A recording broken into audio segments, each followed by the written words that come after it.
الحمدللہ رب العالمین اللہم محمد صلی اللہ علیہ وسلم محمد صلی اللہ علیہ وسلم.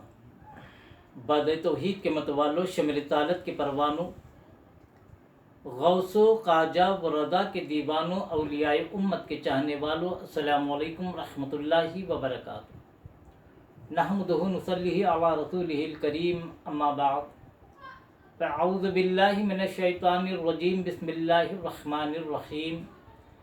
شہر رمضان الذی انزل فیہ القرآن، صدق اللہ العظیم. الصلاۃ والسلام علیک یا رسول اللہ، الصلاۃ والسلام علیک یا حبیب اللہ، الصلاۃ والسلام علیک یا نبی اللہ، الصلاۃ والسلام علیک یا نور اللہ، صلی اللہ تعالیٰ علیہ وسلم. میرے پیارے آقا صلی اللہ تعالی وسلم کے پیارے دیوانوں،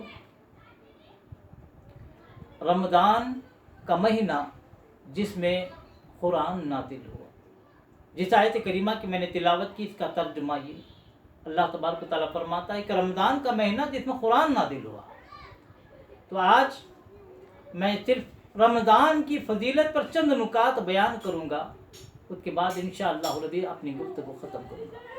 کیونکہ یہ انسان کی فطرت میں ہوتا ہے کہ جب تک کسی چیز کی فضیلت معلوم نہیں ہوتی وہ اس پر عمل نہیں کرتا.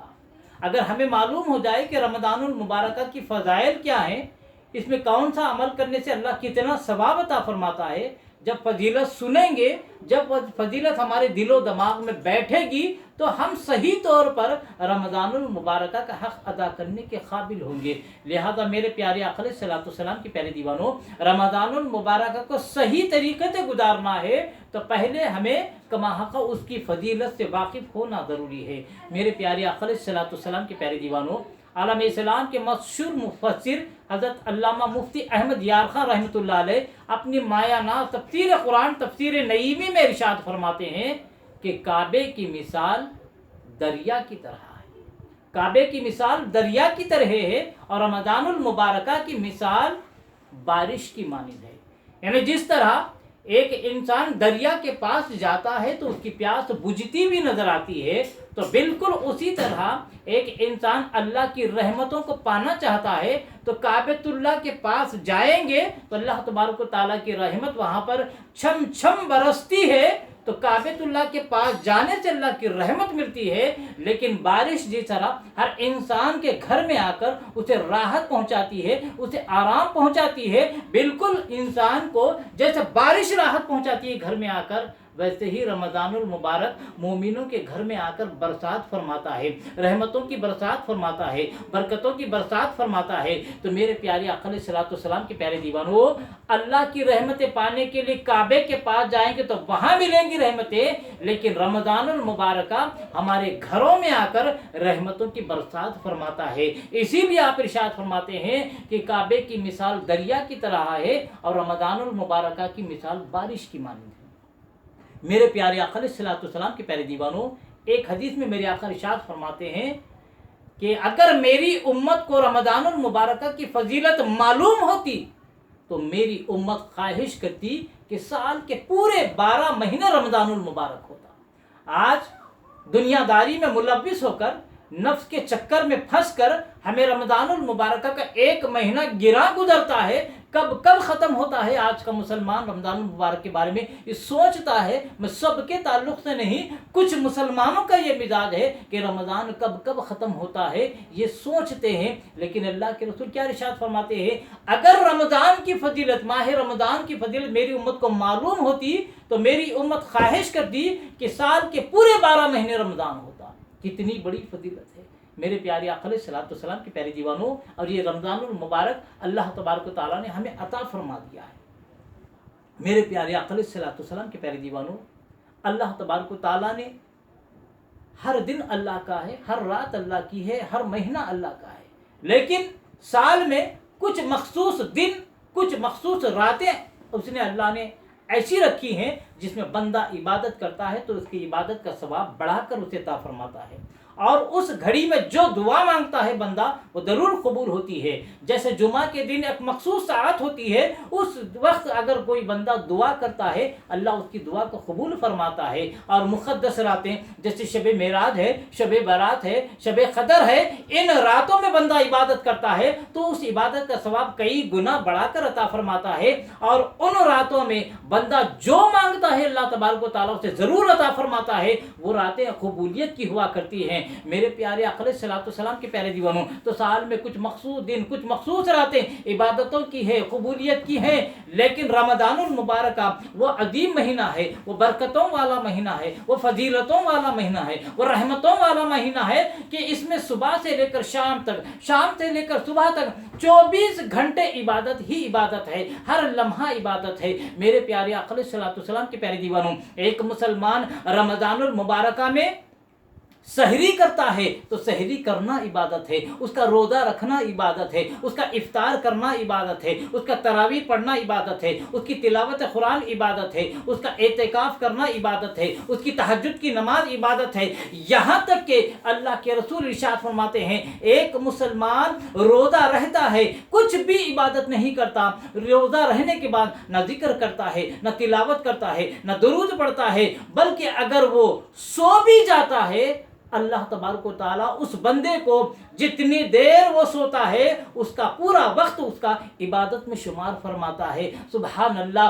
یہ فضیلت ہے رمضان المبارکہ کی، یہ فضیلت ہے ماہ سیام کی. میرے پیارے آقا علیہ الصلوۃ والسلام کی پیاری دیوانوں، اسی لیے بڑا ہی رحمتوں والا مہینہ ہے، بڑا ہی برکتوں والا مہینہ ہے، بڑا ہی فضیلتوں والا مہینہ ہے.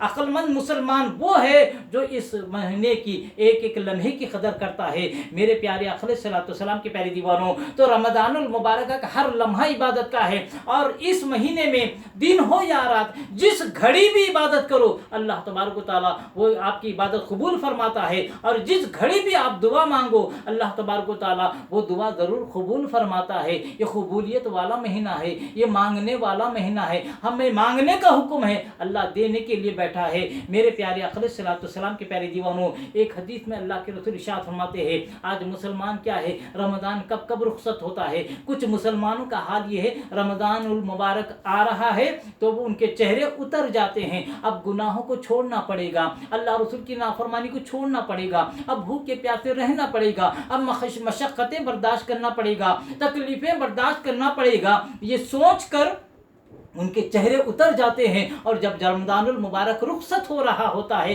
ان کے چہرے کھل جاتے ہیں، اندر ہی اندر خوشی سے ان کے دل میں لڈو پھوٹ رہے ہیں کہ اب گناہ کرنے کا زمانہ آ رہا ہے، اب رکاوٹیں دور ہونے والی ہے، اب ہم جو چاہے کر سکتے ہیں، روکنے والا نہیں. تو کچھ لوگوں کا یہ مزاج بن گیا ہے. لیکن میرے آقا کیا ارشاد فرماتے ہیں، جو رمضان المبارکہ کے آنے پر خوشی محسوس کرے اور رخصت ہونے پر اس کے غم محسوس کرے اللہ تبارک و تعالیٰ اسے جنت عطا فرمائے گا.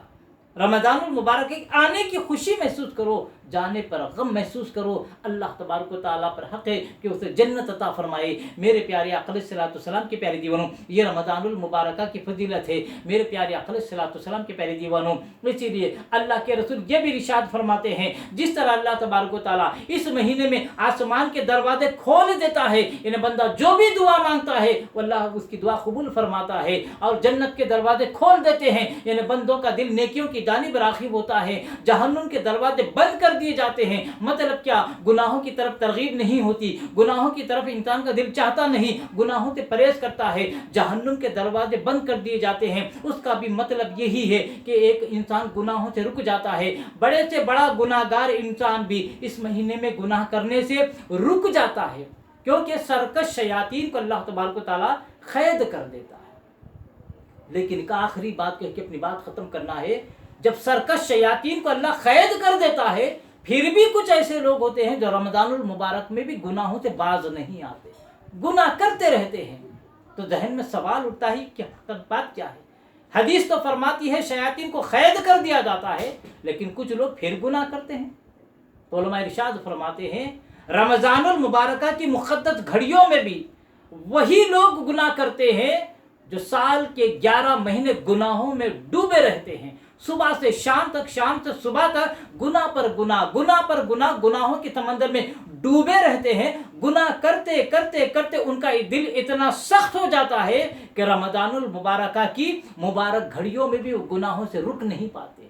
میرے پیارے آقا علیہ الصلوۃ والسلام کے پیارے دیوانوں، اللہ کے رسول اسی لیے ارشاد فرماتے ہیں جب ایک بندہ گناہ کرتا ہے اس کے دل پر سیاہ دھبا لگ جاتا ہے، پھر گناہ کرتا ہے پھر سیاہ دھبا لگ جاتا ہے، جب دھیرے دھیرے گناہ کرتے کرتے کرتے گناہ پر گناہ صبح سے لے کر شام تک، شام سے صبح تک گناہوں کی سمندر میں جب ڈوبا رہتا ہے، اس گناہوں کی وجہ سے اس کا پورا دل سیاہ ہو جاتا، کالا ہو جاتا ہے۔